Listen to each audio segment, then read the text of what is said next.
Gagawa po tayo ng puto with cheese. Ako nga po ang inyong lingkod.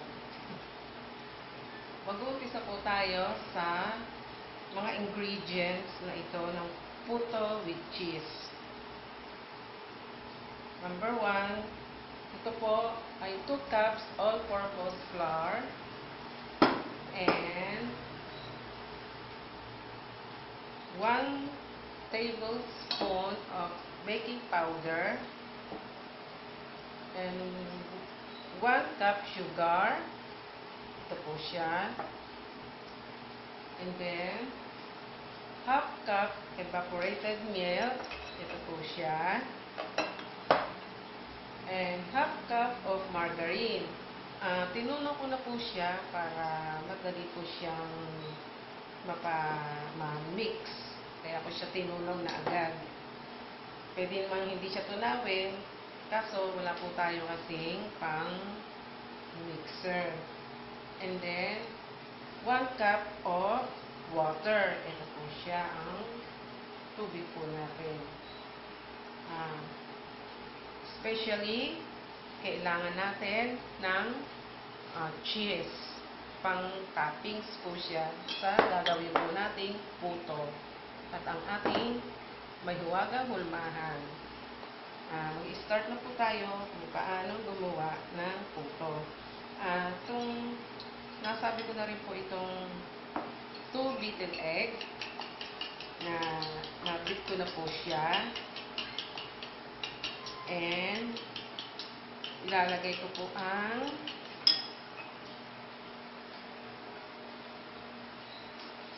evaporated milk.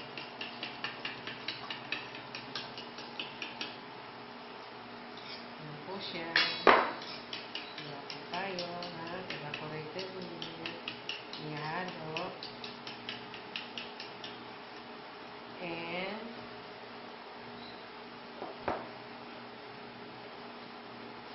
pwede ko na isalin dito. Kakuha po ako ng pangalan.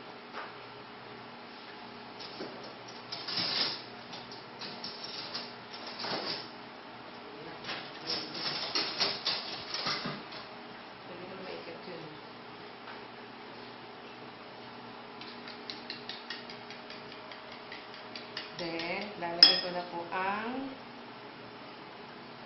asukal.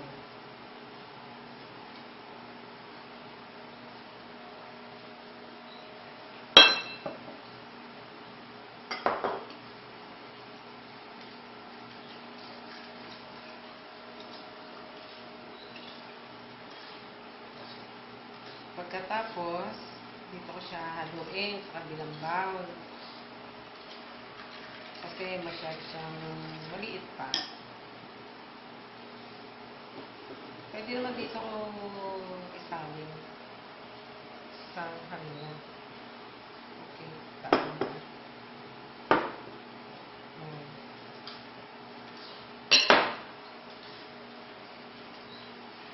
Yan, nahalo ko na po siya. Basta matunaw.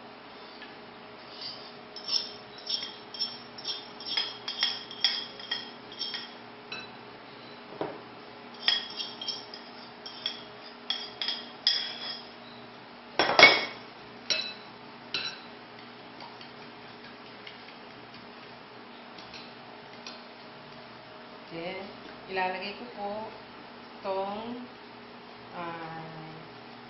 tinunaw na butter.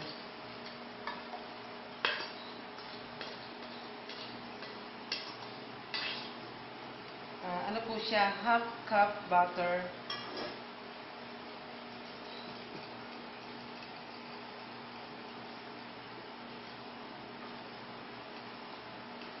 Then, ihahalo ko na po ang all-purpose flour.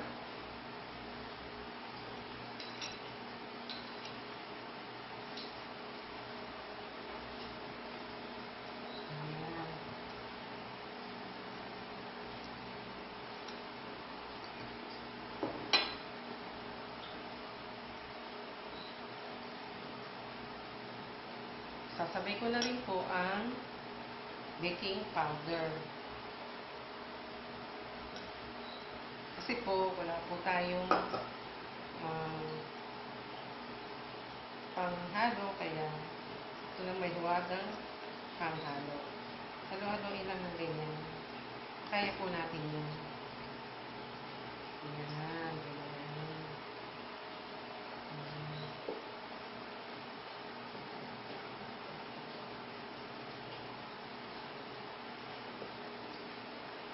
Tapos, lalagyan din po natin siya ng tubig. Ito po, tubig. 1 cup of water.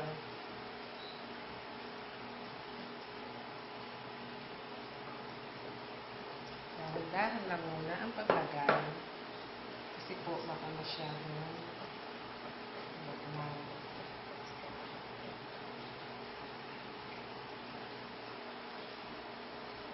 Yun lang po, halo-haloin lang po natin hanggang sa melted siya. Kasi po, wala po akong mixer.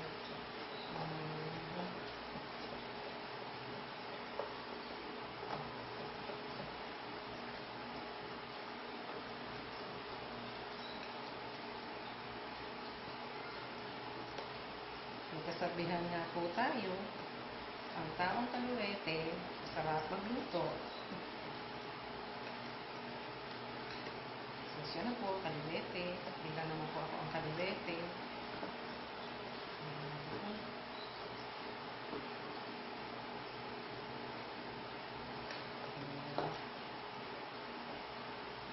I-add ko na uli ito. 1 cup of water. Tatabi na po natin siya. Then, ang natitira na lang po ay ang cheese.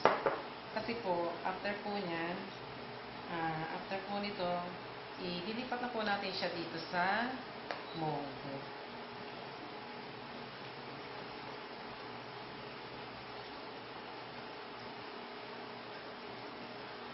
Ito siya masyadong halo-halo.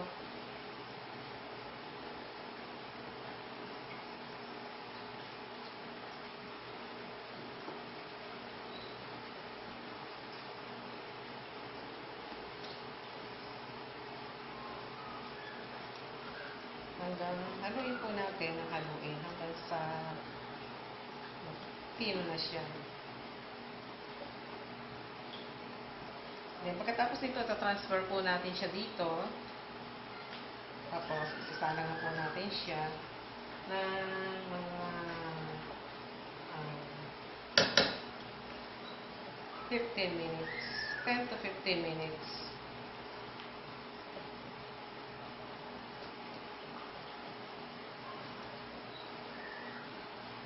O, diba? Kaya natin.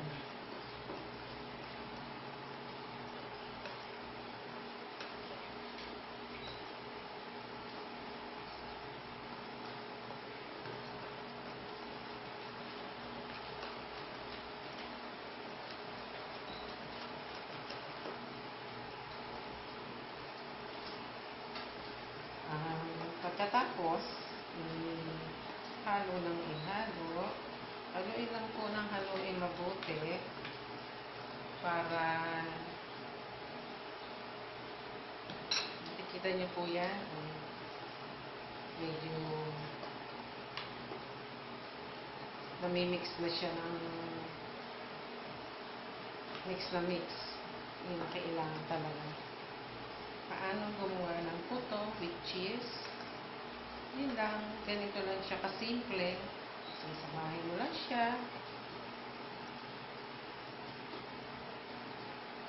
Ayan. Pwede po ba?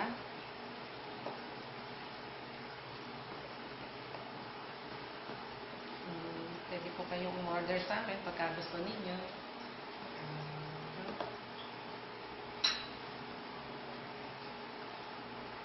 Puto with cheese ni Opel.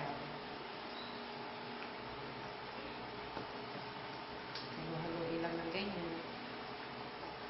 Pagkatapos po, pwede na natin siyang i-transfer dito sa mold.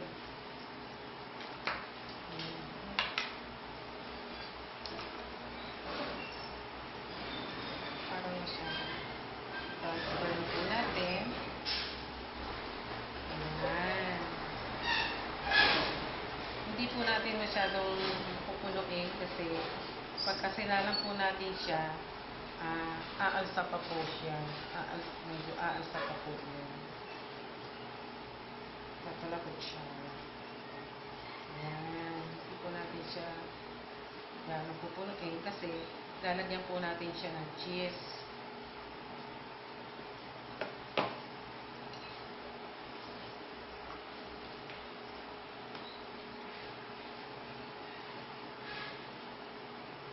Ito po ang puto ni Apple.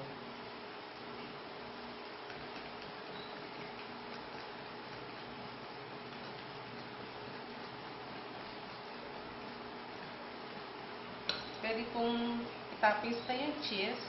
Ngayon ko na, malinis naman ang kamay ko. Pwede na pong itapis. Pwedeng after na, check nyo na siya, mga 3 minutes, tsaka nyo siya ilalagay yung toppings ng cheese. Kasi, tulad nito, medyo lumulubog po siya kasi medyo makapal yung pagkaka-slice ko ng cheese. Ngayon, if ever na pwede ng patong na ganyan. Yan. Puto with cheese di ako.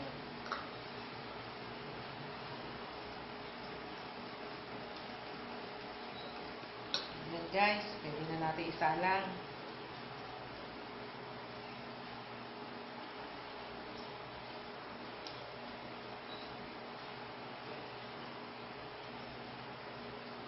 Puto with cheese.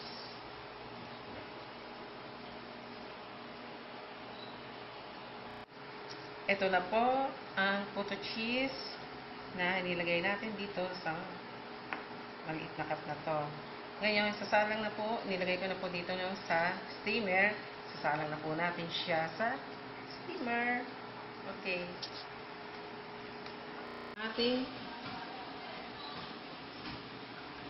Ito na po ang ating finished product ng puto with cheese.